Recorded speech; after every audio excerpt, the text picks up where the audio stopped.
Hello and welcome back to the Working Class Driver. Let's dive right into part 2 of GR8. We start with this wide-body GTR 35 with a matte gray finish, looking good. Moving on, we have a Renault Megane RS with a Pokemon wrap. Let's see. Megaman, it seems someone was afraid of getting a copyright complaint. Pikachu stands out though. Taking a look at the side, a very nostalgic wrap. Also cool that it's in a kind of puzzle form. Good old Blastwell looks good. Even the rear window is fully done. The owner seemed to go all out. The Megane RS remains one of the coolest hot hatches out there, with or without this wrap. A final glance at the Pokemon RS.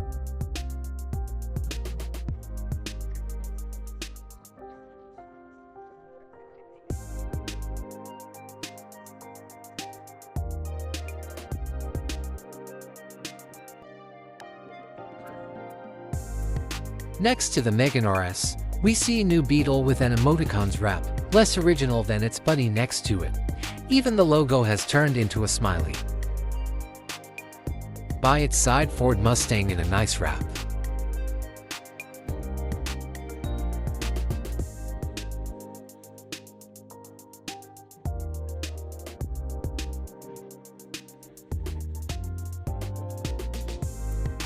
Next to it, a Golf with a wrap that resembles the PC background of a 12-year-old boy.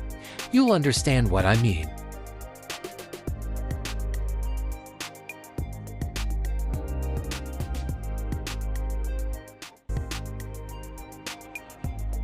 Mercedes CLS with a woofer installation.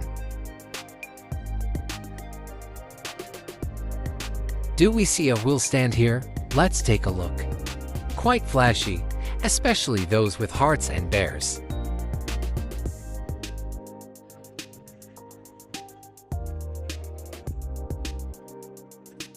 Moving on to the other side, we have a full-back Dodge Charger and Ford Fiesta, alongside a Focus RS in its typical blue color. Also, a hot hatch that still looks good. Full black Audi R8 here, a Mexican-themed wrap, not seen yet among all the wraps. Looks original though.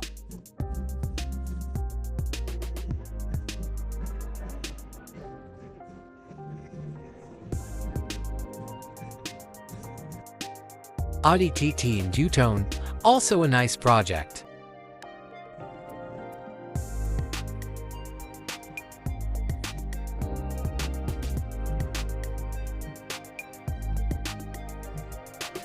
The KW stand with some American muscle opposite.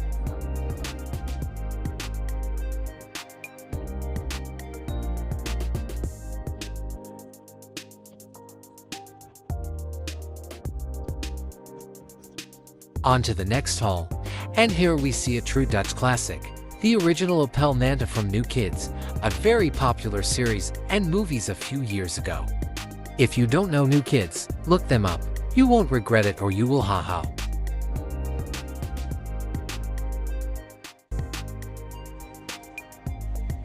Batman seems to have started a family. Let's have a look around here. A Peugeot 508. Hadn't seen that here today.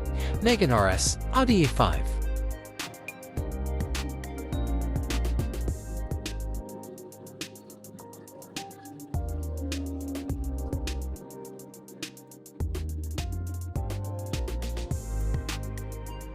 And we have arrived at the Fast and Furious stand.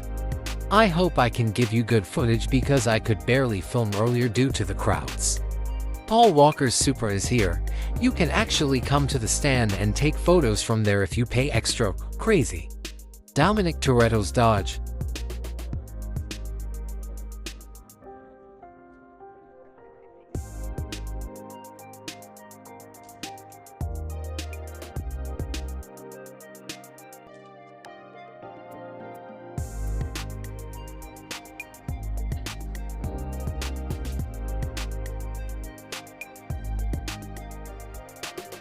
A Veilside RX-7.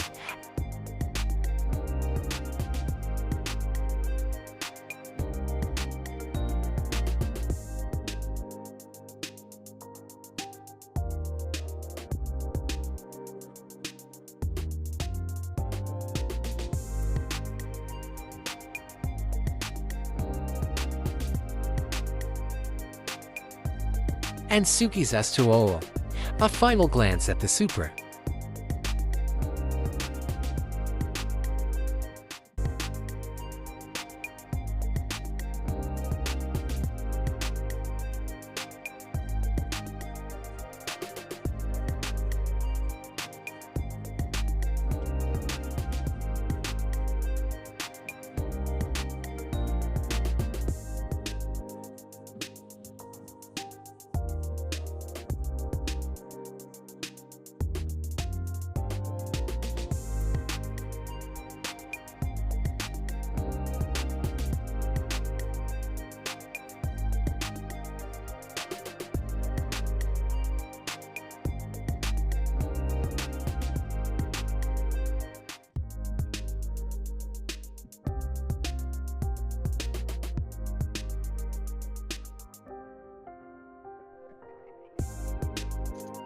Moving on to a Rap Mini and Audi A3. An old Opel Corsa, I think. Or was this still a Kadett? I don't know. Back to the 2000s with these specimens, gull-wing doors were the thing to have in the tuning scene back then. We even have a room full of trucks here, from basic ones to the more extreme ones. I don't know anything about trucks, so we'll just take a leisurely walk through here.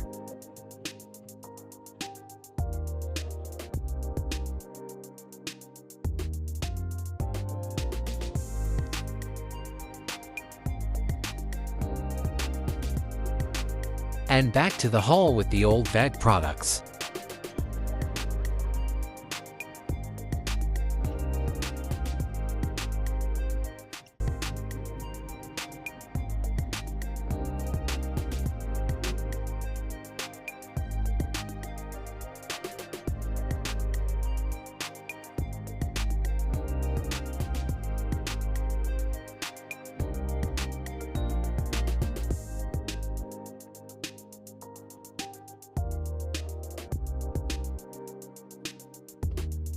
Again, some Beetles and buggies. New Beetle with wide body.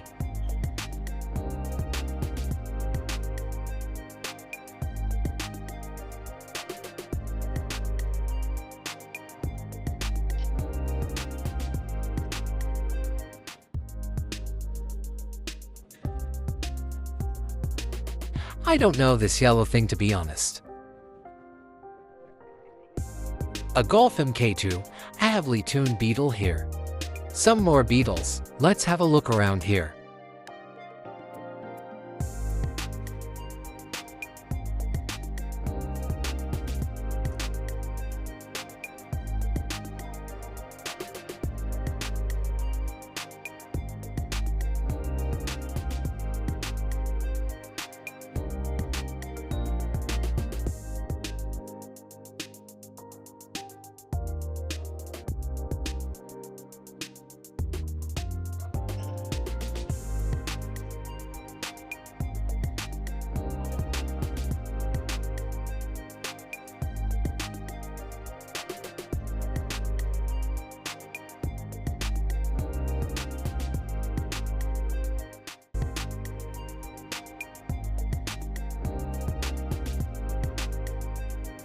The classic Volkswagen vans.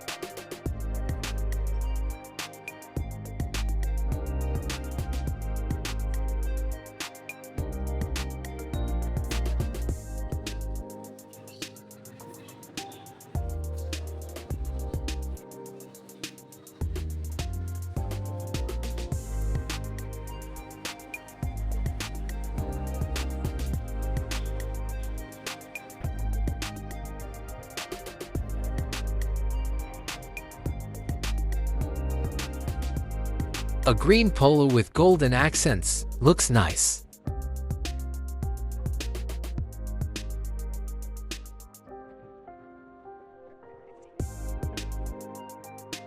Moving on to the buggies, Carmen Gia here.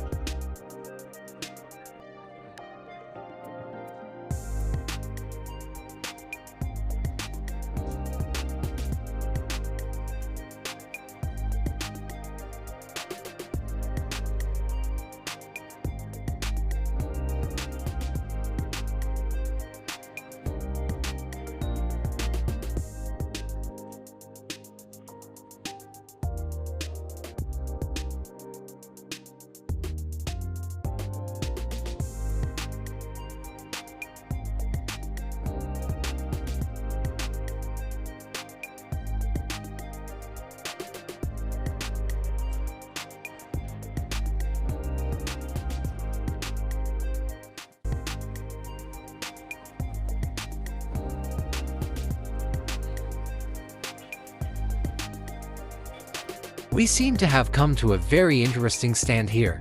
Check out these wide bodies. Starting with the wide-body Supra here with white Lexus taillights.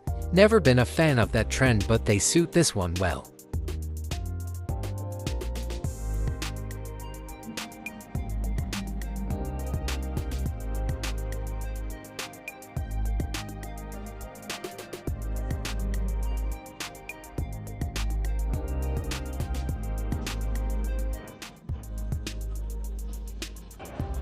Let's see what we find here. A customized MX-5 with underglow.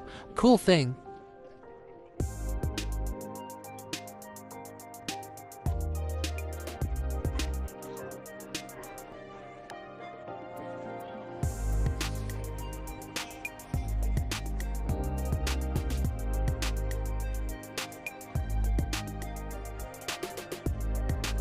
Some more Miatas further down. A wide body for 6 and 3, and Need for Speed Rap might have completed that one.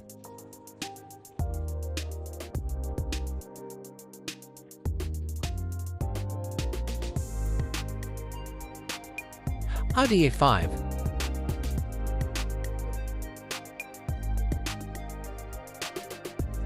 Two Honda classics here.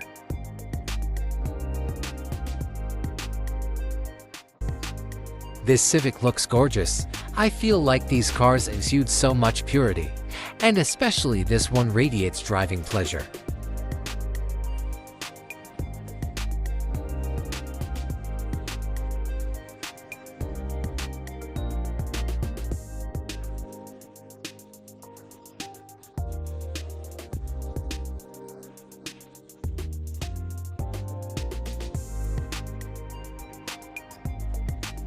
Moving on with the Lexus GS.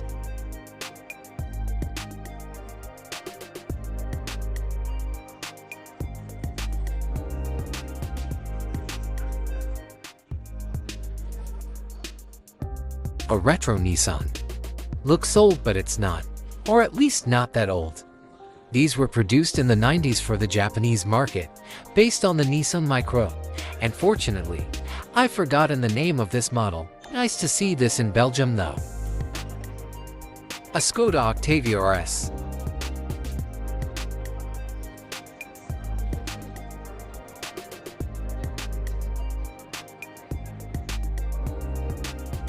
And here an extremely built wide-body 39 wagon. What a presence!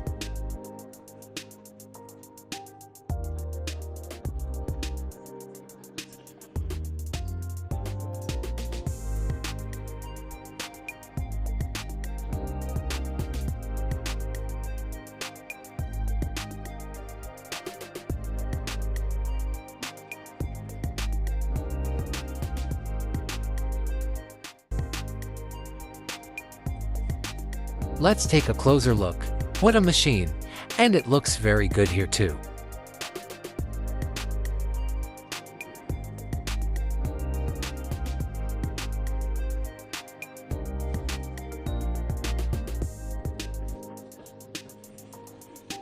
A wide-body Supra in AG or Rap. Perhaps the most beautiful Supra here today. Quite a crowd here too.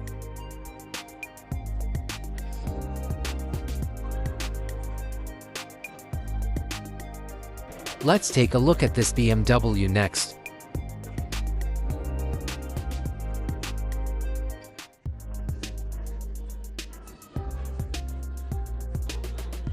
Yellow Golf 2. The color suits it better than I expected.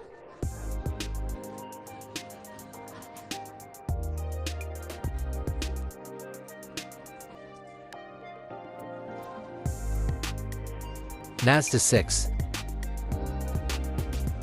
On the other side, a two-tone Sirocco widebody with Loiki on it. And that's it for GR8. Is it the best show in Belgium? Well, it's twofold. Half of this expo was filled with Volkswagens and other Audis with a hefty lowering and a different set of wheels. You get tired of that quickly. But on the other hand, there are also cars here that you'll never see at another event, especially not as accessible. Wide-body Ferraris and Lamborghinis, Koenigsegg's, other supercars. That offering of rare widebodies and supercars was really insane, especially in this country. But is this the best event in Belgium? Let's just say maybe. Anyway, thanks for watching and let us know what you think in the comments. As you probably already know, we've just started with YouTube, so also let us know what you want to see and where you think we can improve. Thanks for watching, and see you next time at the Working Class Driver.